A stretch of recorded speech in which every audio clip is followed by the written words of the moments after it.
పంచకర్ల రమేష్ గారు. యాక్చువల్గా సమయం అయిపోయింది. Thank you sir. కాసేపు ఎక్స్ట్రా తీసుకుంటున్నాం అంతే. థ్యాంక్ యూ అధ్యక్ష, ధన్యవాదాలు అధ్యక్ష. పారిశ్రామిక ప్రాంతమైన మా పొందుర్తి నియోజకవర్గంలో కాలుష్య సమస్య మీద అనేక సందర్భాల్లో ఈ సభలో మాట్లాడటం జరిగింది అధ్యక్ష. అయితే దురదృష్టవశాత్తు చర్యలైతే ఇంకా ఏమీ తీసుకోవటం జరగలేదు అధ్యక్ష. ఎంత ఎక్కువగా కాలుష్యం పెరుగుతుంది రోజు రోజుకి అంటే అధ్యక్ష, ఎన్టీపీసీ కానీ హిందూజా కానీ ఫార్మాసిటీ కానీ 2 పవర్ ప్లాంట్లు, ఒక ఫార్మాసిటీ ఉండి గతంలో అయితే ఎయిర్ పొల్యూషను, నీటి పొల్యూషన్ ఉండేది అధ్యక్ష. ఇప్పుడు విపరీతంగా రోడ్డు పొల్యూషన్ కూడా పెరిగింది అధ్యక్ష.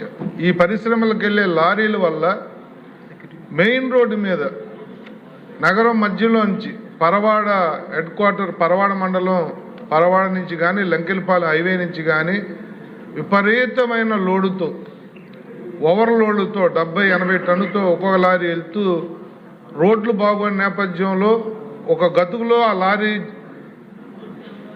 చక్రం పడినప్పుడల్లా కూడా కొంతవరకు కార్గో బొగ్గు కానీ యాష్ కానీ రోడ్ల మీద పడి అక్కడ షాపులు కానీ నివాస ప్రాంతాల్లో కానీ ప్రజలు చాలా ఇబ్బంది పడుతున్నారు అధ్యక్ష.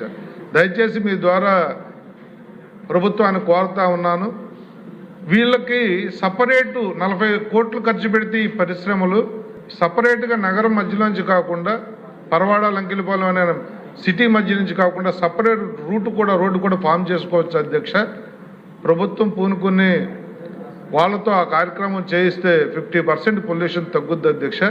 దయచేసి మనం ఈ సభ మొదలైన తర్వాత నేను ఇది 4వ ప్రస్తావించడం అధ్యక్ష.